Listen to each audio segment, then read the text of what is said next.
Hi, Malabar ഫ്ലേവേഴ്സിലേക്ക് എല്ലാവർക്കും സ്വാഗതം. നമ്മളിന്ന് ഉണ്ടാക്കാൻ പോകുന്നത് തക്കാളി റോസ്റ്റാണ്. ഇതിനാവശ്യമായ ചേരുവകൾ: ആവശ്യത്തിനുള്ള ഉപ്പ്, മഞ്ഞൾപ്പൊടി, മുളകും പൊടി, ചെറിയുള്ളി ചെറുതായി അരിഞ്ഞത്, 2 തണ്ട് വേപ്പില, പച്ചമുളക്, ആവശ്യത്തിനുള്ള തക്കാളി. ഇത്രയും ചേരുവകളാണ് നമുക്ക് തക്കാളി റോസ്റ്റിലേക്ക് ആവശ്യമായിട്ടുള്ളത്. ഇനി നമുക്ക് സ്റ്റൗ കത്തിച്ച് ഒരു പാൻ അടുപ്പിലേക്ക് വെക്കാം. പാൻ ചൂടായി വരുമ്പോൾ അതിലേക്ക് 2 ടീസ്പൂൺ വെളിച്ചെണ്ണ ചേർത്ത് കൊടുക്കുക.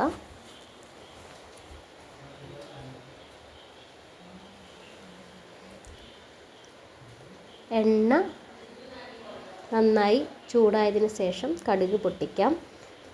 നമ്മളിപ്പോൾ തയ്യാറാക്കുന്ന തക്കാളി റോസ്റ്റ് ചോറിൻ്റെ കൂടെയും ചപ്പാത്തിയുടെ കൂടെയും ഒക്കെ സൈഡ് ഡിഷായിട്ട് ഉപയോഗിക്കാം. സ്കൂളിൽ പോകുന്ന കുട്ടികൾക്കും ഹോസ്റ്റലിലുള്ളവർക്കൊക്കെ പെട്ടെന്ന് തയ്യാറാക്കാവുന്ന ഒരു വിഭവം കൂടിയാണ് തക്കാളി റോസ്റ്റ്. നമ്മുടെ എണ്ണ ചൂടായി വരുന്നുണ്ട്. നമുക്കിതിലേക്ക് ആവശ്യമായ കടുക് ചേർത്ത് കൊടുക്കാം. കടുക് നന്നായി പൊട്ടി തുടങ്ങുമ്പോൾ നമുക്ക് ഇതിലേക്ക് കറിവേപ്പില, ചെറിയ ഉള്ളി, പച്ചമുളക് എന്നിവ ഇട്ട് കൊടുക്കാം. നമ്മൾ പുതുതായി തുടങ്ങിയ ചാനലാണ്. അപ്പോൾ ആദ്യമായി കാണുന്നവർ നമ്മുടെ ചാനൽ ഒന്ന് സബ്സ്ക്രൈബ് ചെയ്യുക. നമ്മുടെ കടുക് പൊട്ടി തുടങ്ങിയിട്ടുണ്ട്. നമുക്കിതിലേക്ക് കറിവേപ്പില, ചെറിയുള്ളി ചെറുതായി അരിഞ്ഞത്, പച്ചമുളക് നടുവെ കീറിയതും കൂടി ഇട്ട് കൊടുത്ത് വഴറ്റിയെടുക്കാം. നന്നായി വഴറ്റിയെടുത്തിട്ടുണ്ട്. നന്നായി ബ്രൗൺ കളറാവുന്നത് വരെ നമ്മുടെ ചെറിയുള്ളി വഴറ്റിയെടുക്കുക.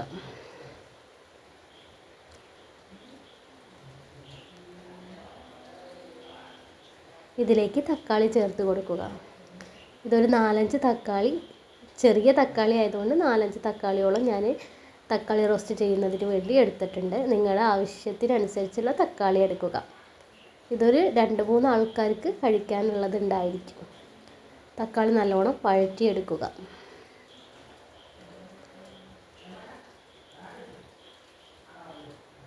ഒരു 2-3 മിനിറ്റ് നല്ലോണം ഇടവിട്ട് തക്കാളി ഇറക്കി കൊടുക്കുക.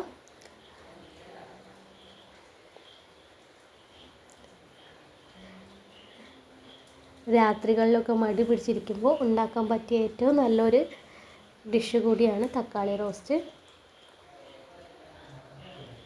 തക്കാളി വഴറ്റിയതിന് ശേഷം ഇതിലേക്ക് ആവശ്യത്തിനുള്ള ഉപ്പും മഞ്ഞൾപ്പൊടി, മുളക് പൊടി എന്നിവ ചേർത്ത് കൊടുക്കുക.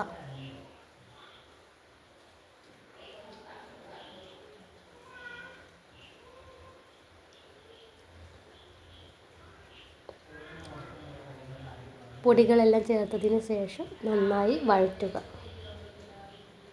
ഒരു 2 മിനിറ്റോളം വഴറ്റി കൊടുക്കുക.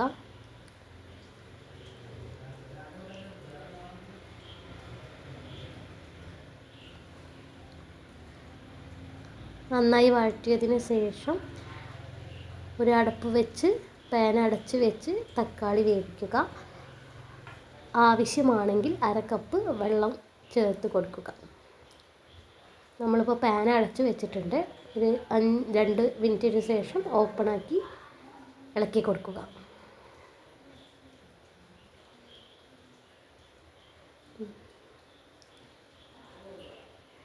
നമ്മുടെ ചാനൽ ആദ്യമായി കാണുകയാണെങ്കിൽ സബ്സ്ക്രൈബ് ചെയ്യുക.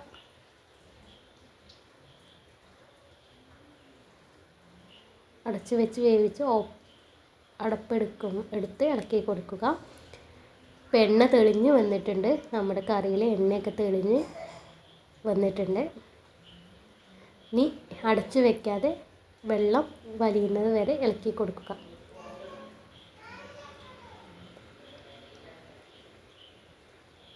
നമ്മുടെ തക്കാളിയൊക്കെ നല്ല വെന്ത് വന്നിട്ടുണ്ട്.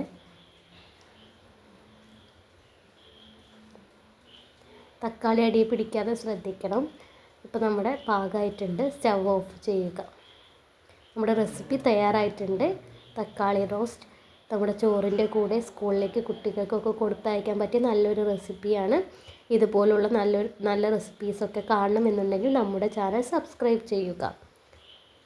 ഒപ്പം സപ്പോർട്ട് ചെയ്യുക. Thank you.